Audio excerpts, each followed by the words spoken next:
Today we're going to continue in Ezekiel, the writing of Ezekiel. And last week or last session, we had looked at chapters 33 through 36. I just want to briefly touch on some strong points in chapter 36 primarily because they're really important observations in Scripture and directly correlate to God's eternal purpose. And I want to just really continue to lay that foundation because there is a lot of thinking out there that would argue against this particular purpose of God, which is the most fundamental and eternal purpose of God. So when we think about, when we consider questions like, why did God create? So let's make a differentiation between the kind of questions that we're asking. Much of today's Christianity is trying to answer the question, does God exist? Okay, we see movies about it. We see people who travel around to colleges all around the U.S. to argue the existence of God, that there is a God, and that God is above science and all these things. And so the other question that is asked and answered is, are you saved? And how do you get saved? As if the purpose that God created man was so that he could be saved. And so if we ask the question, what does being saved mean? Then it means you go to heaven and not hell. That's the most simple form of answer. So then, okay, then how do I get quote unquote saved? How do I go to heaven and not hell? And then the answer is, you do these things, you believe this, and then everything's okay, as long as you try your hardest. And so, to me, those are very, it's not very inspiring. I mean, people can talk about heaven in a way that is inspiring and make a lot of assumptions that they don't even know about what heaven will be like and look like and who will be there and, all the things that you'll have or not have. And then people run in their imaginations of some earthly ideal of fulfillment and wealth and prosperity and health, and that is all what heaven is. But no one's really asking questions like, let's not sit and argue whether God exists or not. I think most Christians believe God does exist. So why are we spending so much time trying to prove it? Why don't we find out why God did what he did? Who asked God, why did you create? If we believe that you were there before nothing, then why did you decide to do anything? If indeed you are all sufficient in yourself, then why did you desire to do something more? Because we know you didn't need to. So then when God does something, it's not just for him to waste time, because time has no bearing on God. He didn't need something to do because he got bored. So when God does something, it is full of purpose, full of who he is. So that's one fundamental question. Why did you do that? Some people say, well, we'll never know. The scriptures tell us otherwise. That God wants for his purposes to be known. So then the following question, as we continue to learn in this way of God, why did you do that? Then the next is, why did you do it like that? Why did you do it in that way? Now we're touching to something even deeper. The ways of God. So we could say, well, God can do anything that he wants to in any way that he wants to. Okay, great. That's just like, to me, that's arguing that God exists. You're right. God can do anything he wants in the way that he wants to. But the question is, in what way did he do it? And in what way has he said his will be done? We don't need to argue that he can do it any way. We don't need to argue that he can do it without us. We know that. We don't need to argue about that at all. The fact of the matter is, the scriptures clearly show us that God said, here's why I did it, here's why I did it in the way that I did it, and here's how it will be fulfilled. There's no guesswork there. It's in the scriptures. And I'm taking this moment because we're seeing we finished last time in chapter 36 with God making some very explicit statements about how he would make himself known, the invisible God. How his glory, how his wisdom, how his ways, how his purposes would be known. So I will compare that to some of the foolish thinking. So if we look in chapter 36 and we start in verse 22, just as a little review portion here. He says, therefore say to the house of Israel, this is what the sovereign Lord says, it's not for your sake, O house of Israel, that I'm going to do these things, but for the sake of my holy name. Now we discussed that the holy name of God is fully representative of his purposes, his ways of doing things, his nature and character. It's not just what would you call that? A pronoun? Is that a name? What's a name in English grammar? Do you know, Elaine? Pronoun. It's a pronoun. It's not just a pronoun. It means something. And not like a translation in a language or an interpretation in a language. It represents a person. So he says, I'm not doing it for your sake, but because I have an eternal purpose and plan, that's why I'm going to do what I'm going to do. For the sake of my holy name, which you have profaned among the nations you have gone. How did they do that? Because God had previously said, you will bear my name. You will represent my purposes. When he called them out of Egypt, he said, come and serve my purposes. Worship me. Now listen to this following in verse 23. This is where it gets interesting. I will show the holiness of my great name, which has been profaned. So what's going to be shown is my ways are not your ways. Because you didn't represent my ways like you were supposed to. You profaned them. They didn't represent my heart, my nature, my character, or my name. But I'm going to make sure the nations know who I am. That all creation does, and in a particular way. Which has been profaned among the nations, the name you have profaned among them. How did they do that? Did the Israelites get up and curse God before the nations? Did they put out big billboards and signs and have their kings send messengers all over the nations to say how terrible God is, the God of Israel is? How did they profane his name? Because here's how. They were set apart by God for a specific purpose of his own.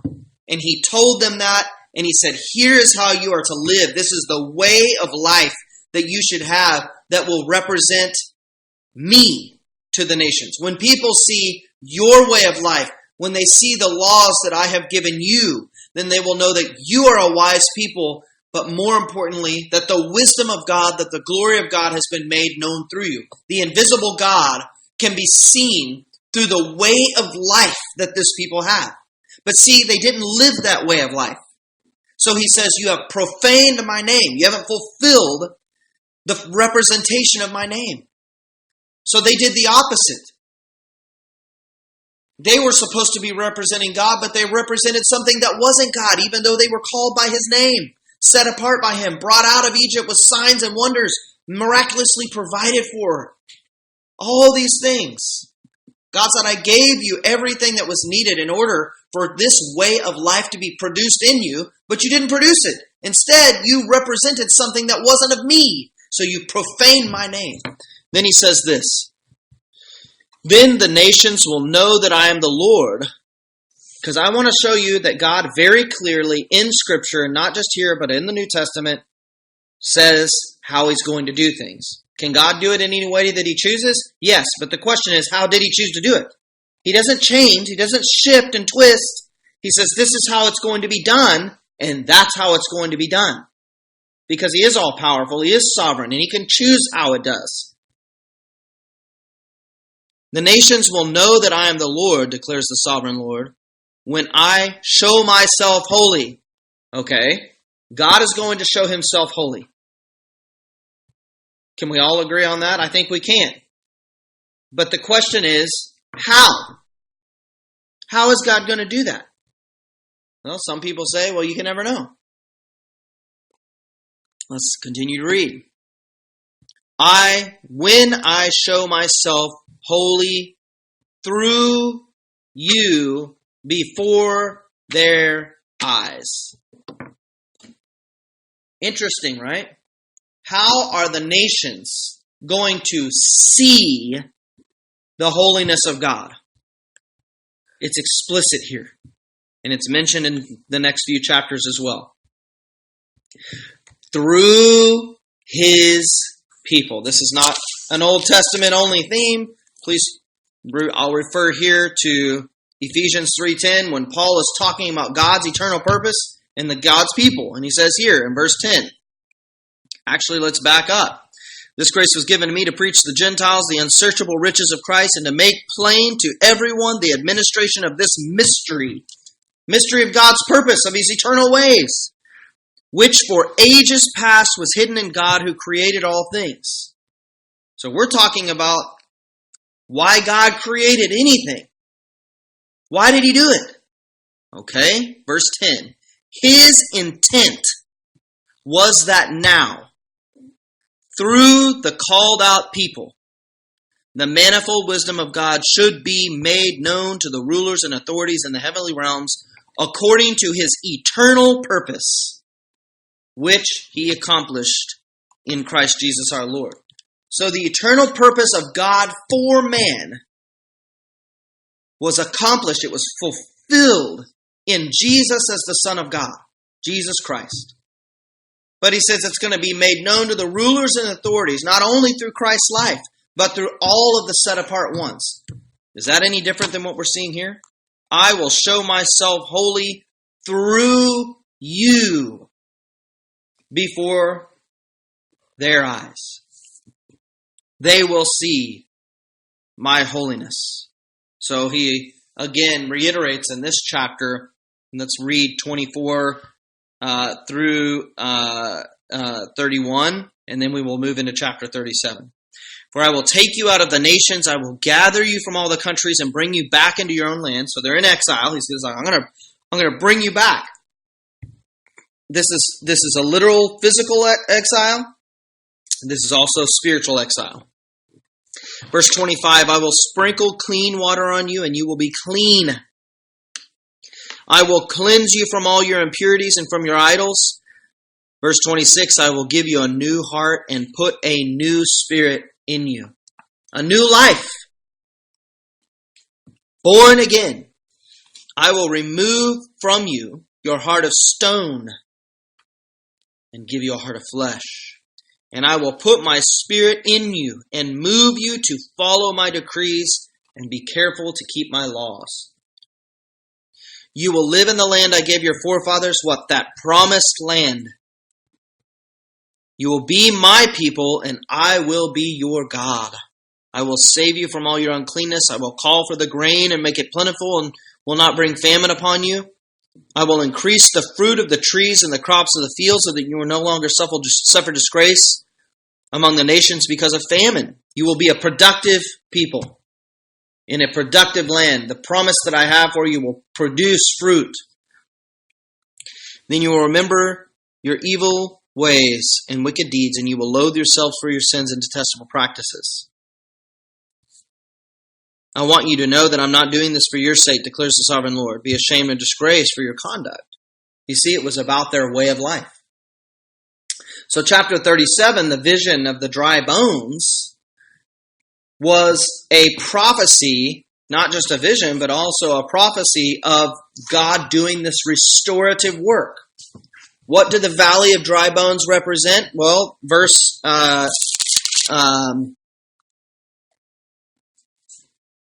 11 of chapter 37 says, these bones are the whole house of Israel.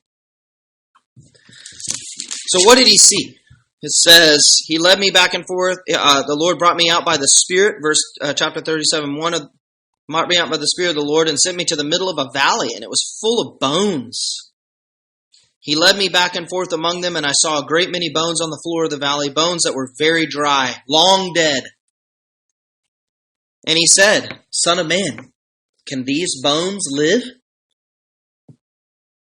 Think about that. We're not talking about somebody who you saw, gasping and taking their last breath. And maybe there's a potential for revival here. We're not talking about bodies that, people that died yesterday, and you can still see their flesh and the hair on their head and their skin. We're not talking about bodies that were decomposing. We're talking about hard, dry bones that have no life in them.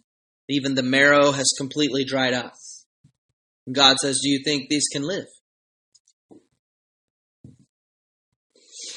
So what does he say? Sovereign Lord, you alone know.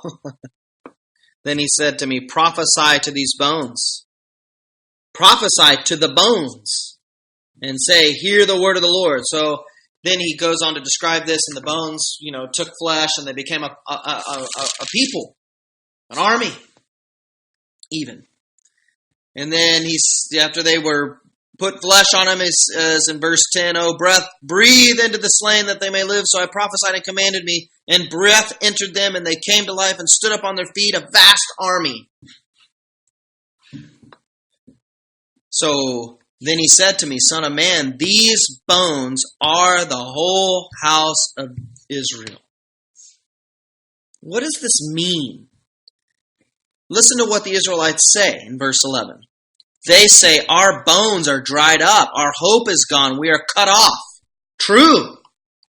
What hope did they have but the promise of God, the purpose of God that he had redeemed them for? Was Israel saved from slavery? Yes. But for what? That's the crazy thing. Christianity today says we need to be saved, but for what? To go to heaven or to become a people? To represent something that God can, through you, show himself. It's not an automatic thing. It is accomplished through a way of life, and that way of life has to be developed in the same way that a newborn child has to grow up. There was a time when the child didn't exist, when that new life wasn't there. And there's also a time when the new life is there and it needs to grow, learn, mature, strengthen, gain wisdom, knowledge. That doesn't happen all at once. Everything that is needed for that child to grow, mature, strengthen, and gain wisdom is available, but it doesn't have it yet. That should be very obvious to our Christian walk. And so that child is not able to fully represent the heart and ways of its father until it comes mature and can act as a father and can act as one who has responsibility. Those are very obvious to us. But somehow modern Christianity doesn't apply those to our walk with the Lord and the necessity of our engagement with spiritual growth, spiritual food, spiritual nourishment, spiritual exercise. It's not just based on our knowledge of the Scriptures. It's based on the fruit that is born from a way of life. Now this prophecy, this vision was to prophesy, God will fulfill it. There will be a time where this will be fulfilled in the midst of a people. He will restore the covenant. And then ultimately the people will live as one nation under one king. He says that in verse 15 through 18. So then he tells Ezekiel to grab these two different sticks to represent the unity of the two portions of Israel, Ephraim and Judah. And then he says to tell the people, this is verse 21, this is what the sovereign Lord says, I will take the Israelites out of the nations where they have gone, I will gather them from all around and bring them back to their own land, and I will make them one nation in the land on the mountains of Israel. And there will be one king over them, and they will never again be two nations or divided into two kingdoms. And they will no longer defy themselves with their idols and vile images or with any of their offenses, for I will save them from all their sinful backsliding. And I will cleanse them. And they will be my people, and I will be their God. Then verse 24, he references directly the promise to this Davidic covenant. Covenant that was made with David, representative of the reign of Christ. My servant David, guys, this is well after David and Solomon. We're in exile. David and Solomon are long dead now. But the reference to the covenant of David, with David, to the Davidic covenant, is a direct reference to God's eternal purpose through man, with Christ as king. My servant David will be king over them, and they will have one shepherd, and they will keep my laws and be careful to keep my decrees. And they will live in the land that I gave to my servant Jacob, and where your fathers have lived. They and their children and their children's children will live there forever, and David my servant will be their prince forever, their ruler. So we're talking about the rule of Christ. I will make a covenant of peace with them, and it will be an everlasting covenant. And I will establish them and increase their numbers, and I will put my sanctuary, my dwelling, among them forever. I will dwell among them forever, is what he's saying. He says it again. My dwelling place will be with them. I will be their God. They will be my people. Then the nations will know. How are the nations going to know? Well, some say, well, because God's sovereign and he'll just do it. Okay. But how did God say he will do it? He says, when my rule, the rule of my king is established. Guys, rule is not just a man sitting on the throne. It's a particular order, a particular government with a particular set of laws. And he says, when this is fulfilled, then the nations will know that I, the Lord, make Israel holy. I set them apart. They're not like any other nation. When my sanctuary is among them forever, because my dwelling, my presence will be with them. Chapter 38 and 39 talk about a prophecy against Gog. These are the descendants of Japheth, one of the sons of Noah, talking about many things in terms of how they will invade Israel, different things. Let's look at verse 16 of chapter 38. It says this, you will advance against my people, Israel, like a cloud that covers the land. In the days to come, O Gog, I will bring you against the land so that the nations may know me. Here we go again. Just want you to see in Scripture that God says very clearly how he's going to make himself known. When I show myself holy through you before their eyes. Guys, God is not going to only be known by the nations when Jesus returns. It's going to be through a people that he is known. Yes, under the reign and rule of Christ. And yes, Christ will return and reign and rule here on earth. But the nations will see it when there is a people set apart. And God will be seen through their lives. So, verse 23 also makes reference in chapter 38 to many nations. So I will show my greatness and my holiness. I will make myself known in the sight of many nations. So he has already said on a couple different occasions how he's going to do that. It's going to be through his people. Then they will know that I am the Lord, Yahweh. So he continues this prophecy against Gog and judgment in chapter 39. Verse 7, I want us to touch on a point that we've referenced many times. He says this, I will make known my holy name among my people Israel. I will no longer let my holy name be profaned, and the nations will know that I, the Lord, am the Holy One in Israel. It is coming. It will surely take place, declares the sovereign Lord. This is the day I have spoken of. So, when God makes his name known, what does that mean? In reference to our previous discussion, does it mean that God is finally going to prove that he exists? God's going to somehow, prove that there is a God? That's what he's doing? Or what does it mean that God will make his name known, his holy name known? It means his purposes, his intentions, all of his nature and character can be seen. How?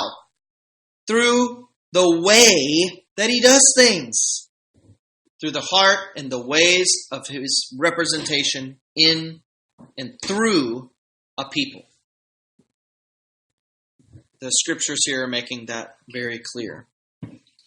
So there's some prophetic references here in both 38 and 39. 38 mentioned the great earthquake that'll happen in Israel as a future prophetic sign of this fulfillment.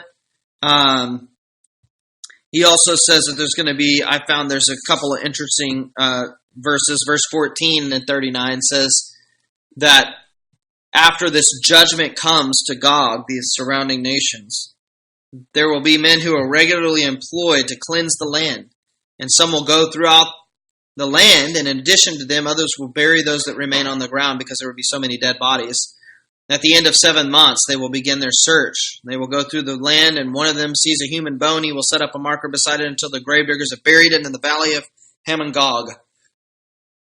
So they will cleanse the land. So this is a spiritual work as well. It will be, I think there's going to be a literal fulfillment of these things, but this is a spiritual work to remove all the evidence and fruit of death in the land. So thereby cleanse the land. And then we're going to read the last part of this chapter. He says, I will display my glory, verse 21, among the nations, and all the nations will see the punishment I inflict and the hand I lay upon them. From that day forward, the house of Israel will know that I am the Lord their God. And the nations will know that the people of Israel went into exile. Why? You see, that the surrounding nations at this point have been saying, we're strong because we defeated Israel.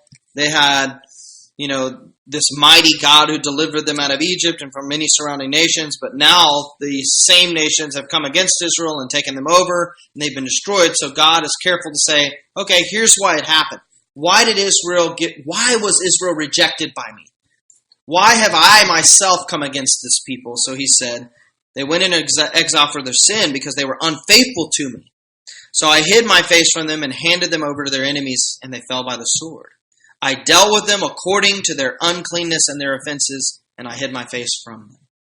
Therefore, this is what the sovereign Lord says, I will now bring Jacob back from captivity, and will have compassion on all the people of Israel, and I will be zealous for my holy name. What? I'm going to restore, fulfill, complete my purposes.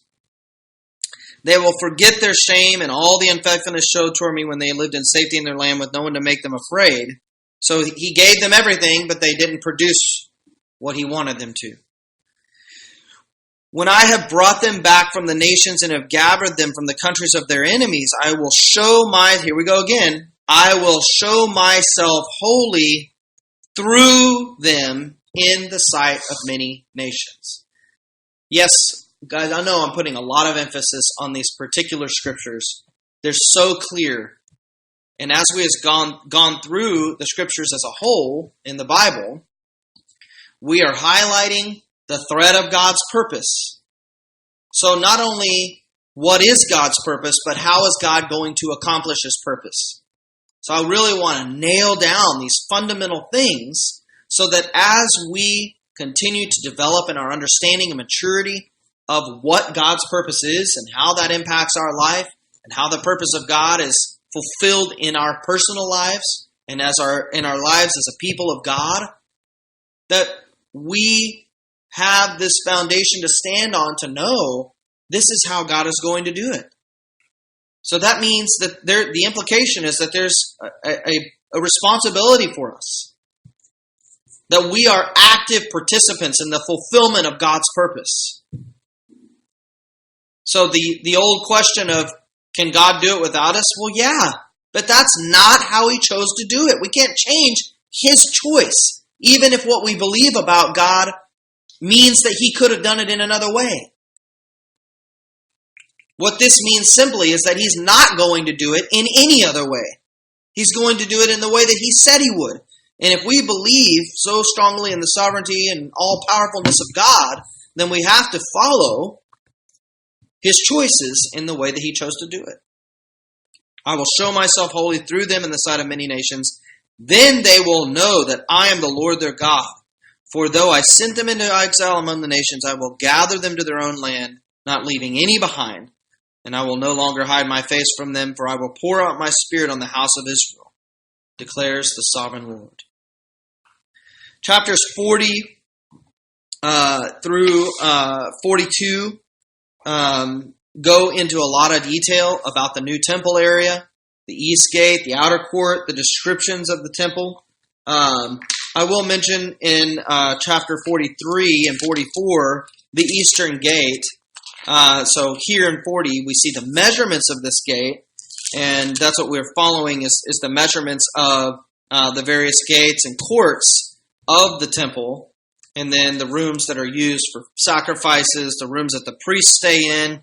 And, the Lord had taken Ezekiel to a high place to show him not only the whole land and the boundaries of the land, but also the measurements of the Temple Mount and the whole area where the new temple would be. That's the primary portion of chapter 40. These do have direct spiritual correlations that we're not going to take time to study in this particular study because there's a lot of detail in that. 41 is pretty much the same thing with the measurements, and then 42 goes into the priest's rooms and the overall measurements for the rooms of the priest and various things like that. But I want to focus a little bit coming into chapter 43 because it specifically starts to talk about the glory returning to the temple. So God's dwelling is what he was prophesying before, is that God would dwell in the midst of the people. He would have sanctuary with them.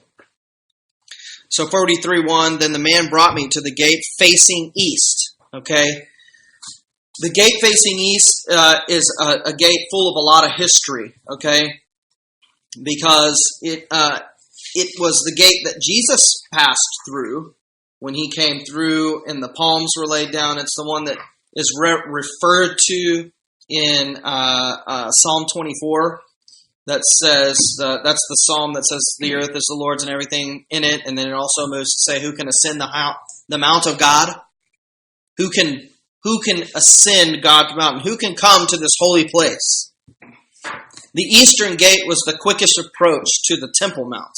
So you have the temple area, and then you have the gate into the temple area. And the east gate, the gate facing east, offered the shortest, most direct access to the mount of the temple, where ultimately you would have outer court, inner court, and holy place.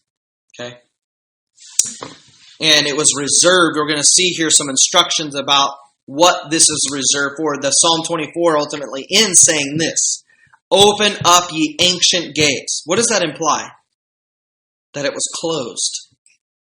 So some interesting history about this particular gate, because Guys, listen, to this day, this is one of the only gates that still is remaining, actually still remaining physically through history. Okay? So Jesus obviously passed through the temple, Herod's temple, before Jerusalem was destroyed totally. So we see the exile happen here, and then we see that they came back in under the Roman rule, and they were building another temple.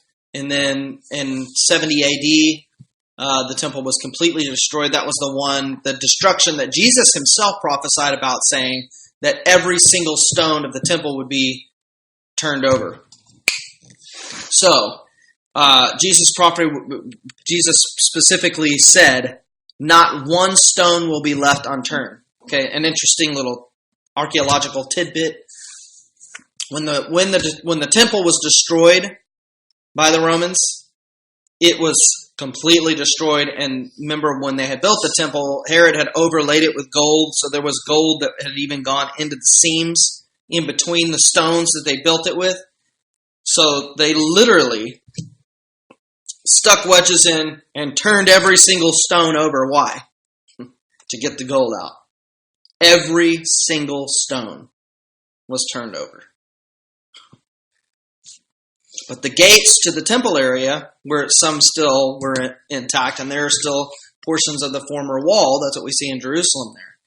Now, interestingly, in relation to this history, and in relation to the Eastern Gate, and it being closed, because it's going to say that here, that it's going to stay closed, and only the prince can enter in through it. So Jesus did that.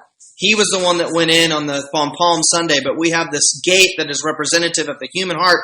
That's this, I'm referring back to Psalm 24 now. Open up ye ancient gates. So that what? So that the King of glory can come in. Who is this King of glory? The Lord, mighty in battle. Okay? So there's spiritual and there's physical fulfillment here. Jesus fulfilled it, but there's a greater fulfillment in the hearts of men. This ancient gate where God is to enter in and dwell and rule and reign.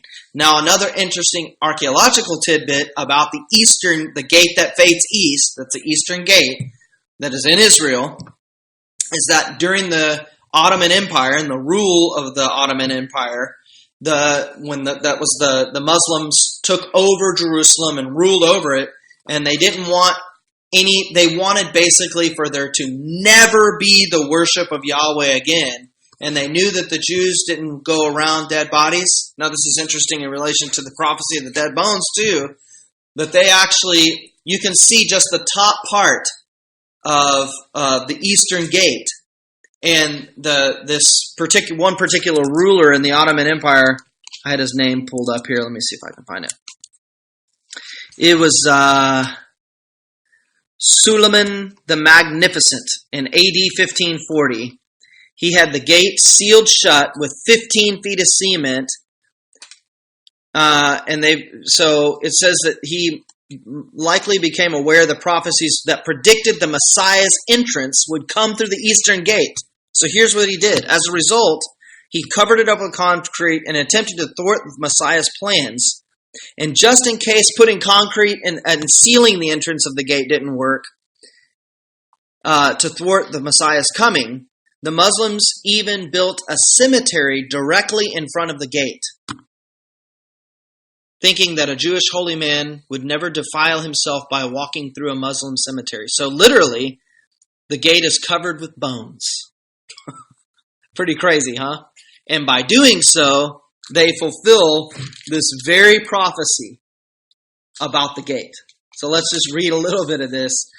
Then the man brought me to the gate facing east, 43:1, and I saw the glory of God of Israel coming from the east.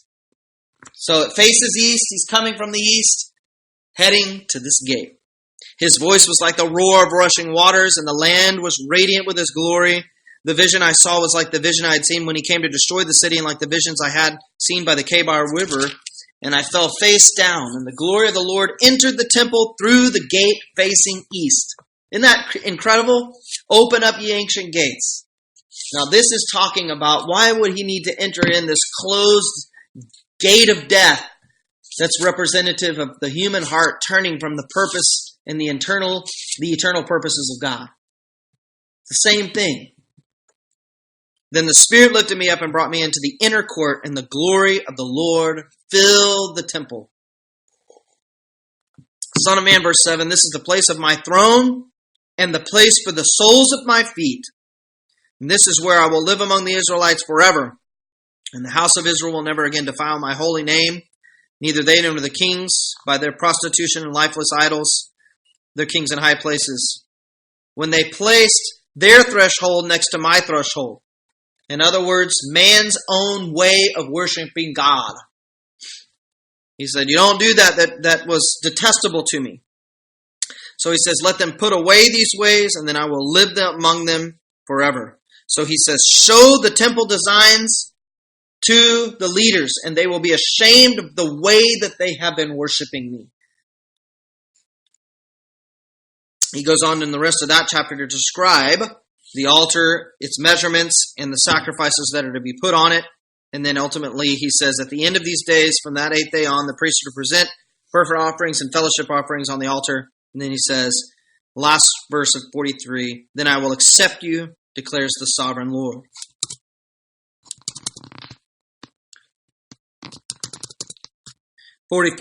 Then the man brought me back to the outer gate of the sanctuary. Again, the one facing east, this eastern gate, is quite important. And the Lord said to me, verse 2, 44:2, this gate is to remain shut. It must not be opened. Do you see how even the pagan rulers can't help but fulfill the prophecy of God? This ruler of the Ottoman Empire did this very thing. No one may enter through it. It is remained shut because the Lord, the God of Israel, has entered through it. See, Jesus Christ entered through that gate, and after the destruction of the temple, this area, this gate, was closed up. The prince himself is the only one who may sit inside the gateway to eat in the presence of the Lord. He is to enter by the way of the portico of the gateway and go through the same way, through the eastern gate. So, this would be, I think, worth some more meditation and study on my part and on yours as well in relation to this. Then the man brought me by the way of the north gate to the front of the temple. I looked and I saw the glory of the Lord filling the temple of the Lord, and I fell face down. So he continues to describe the glory of the Lord entering in.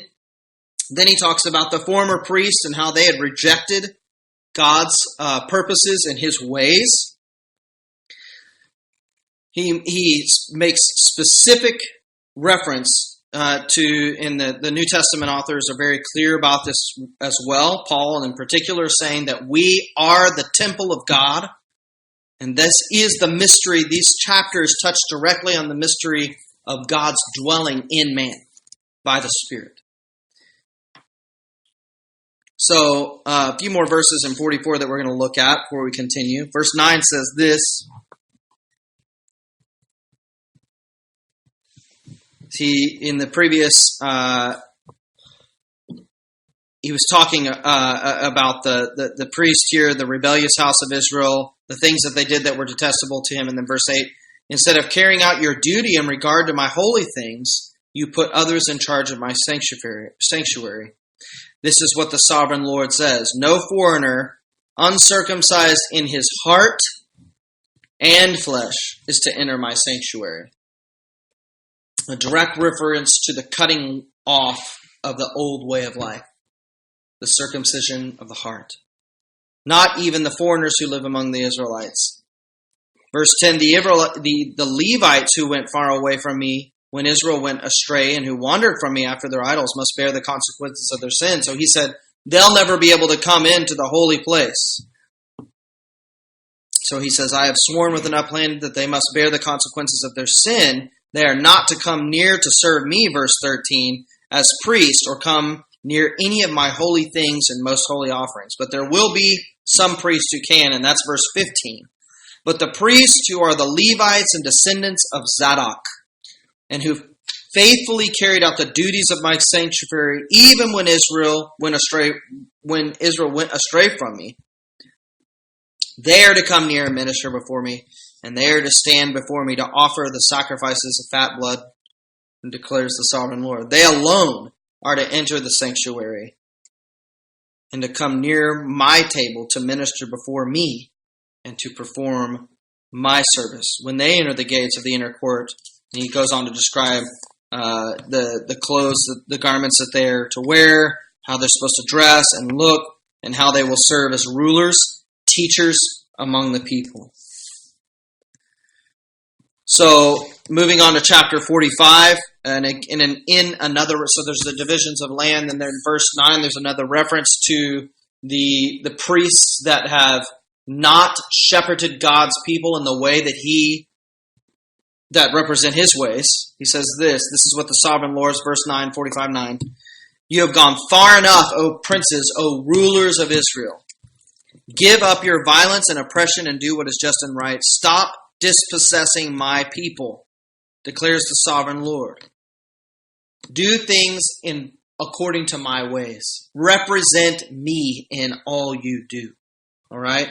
So then he goes on to talk about offerings and holy days, the princely duties and responsibilities that are meant not only to be in service of God, but also for the people. So that what, guys? So that the people can become the people of God, representing God's ways, and then all the nations of the earth will see this.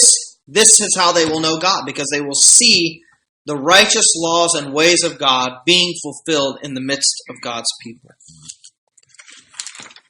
Continuing on to the last few chapters, 46 goes on to continue to explain the various sacrifices and offerings.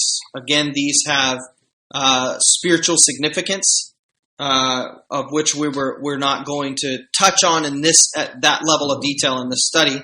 We will see some of that mentioned as we go through some of the New Testament as well. And then he also discusses the law of inheritance, something that has always been very important to the Lord.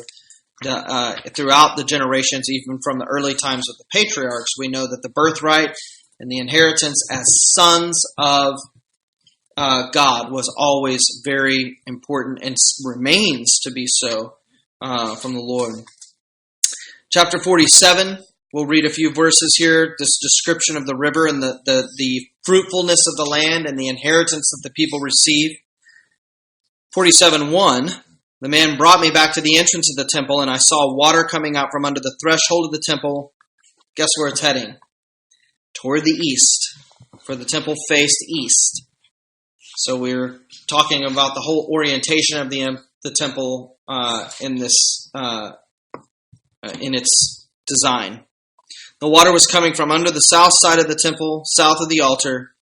And he brought me out through the north gate and led me around outside to the outer gate facing east. So this is that eastern gate. And the water was flowing from the south side. As the man went eastward with a measuring line in his hand, he measured off 1,000 cubits and then led me through water that was ankle deep. He measured off another 1,000 cubits and led me through water that was knee deep. He measured off another 1,000 and led me through water that was up to the waist. He measured off another side, but now this was a river that I could not cross because the water had risen and was deep enough to swim in, a river that no one could pass. And he asked me, Son of man, do you see this? This means something. Not just, are your eyes working? Do you see what's happening? But what does it mean? Then he led me back to the bank of the river, and when I arrived there, I saw a great number of trees on the side of the river. And he said to me, this water flows toward the eastern region and goes down into the Arabah. And when it enters the sea, that's the Dead Sea or the Salt Sea, when it empties into the sea, the water there becomes fresh. So we have this water flowing from the throne that goes out to the east and brings life. And that's the continuing description here. Swarms of living creatures will live wherever this river flows, and there will be large numbers of fish, because this water flows and it even makes salt water fresh. So where the river flows, everything will live. But then the swamps and the marshes will be left in a sense as judgment. Why it's a stagnant, stale water, not changing, and the river doesn't flow to it. Now, Verse 12. Fruit trees of all kinds will grow on both banks of the river. Their leaves will not wither, nor will their fruit fail. They will always be producing fruit, good fruit. Every month they will bear fruit, because of the water from the sanctuary flows to them. Their fruit will serve for food, and their leaves for healing. This is John. Jesus referred to this in Revelation. In the revelation of Jesus, Revelation 22:2 says this. Then verse 1, the angel showed me a river of water of life, as clear as crystal, flowing from the throne of God. That's exactly what Ezekiel saw. And of the Lamb. Down the middle of the great street of the city, on each side of the river, stood the tree of life, bearing 12 crops of fruit, yielding its fruit every month, and the leaves of the tree are for the healing of the nations. No longer will there be any curse. The throne of God and of the Lamb will be in the city, and his servants will serve him. This is the exact same description of what we're reading here in Ezekiel. And they will see his face, and his name will be on their foreheads, and there will be no more night. They will not need the light of the lamp or the light of the sun, for the God will give them light, and they will reign forever and ever. The angel said to me, these words are trustworthy and true. The Lord, the God of the spirits of prophets, sent his angel to show his servant the things that must soon take place. So we see this another greater revelation of what Ezekiel saw here, a revelation in parallel with exactly what he was seeing. And then he continues to talk about the inheritance that is there. Chapter 48, and we'll finish with this, is talking more about the land divisions to be equally shared among the tribes of Israel according to the size of the tribe. The gates of the city will be named after the 12 tribes of Israel. And then ultimately he says the name of this city will be, if you see, this is the last verse of chapter 48. And the name of the city from that time on will be, the Lord is there. In other words, the nations will know, they will see, and this city and its people and its way of life and the ruling and governing laws of this city will be fully representative of the ways of God. So the last few chapters, there's a lot of detailed description about the measurement and the building and the order of the sacrifice and priestly order within the city, all representative of the inner workings of the spiritual realities of the life of God in the context of a man's life and a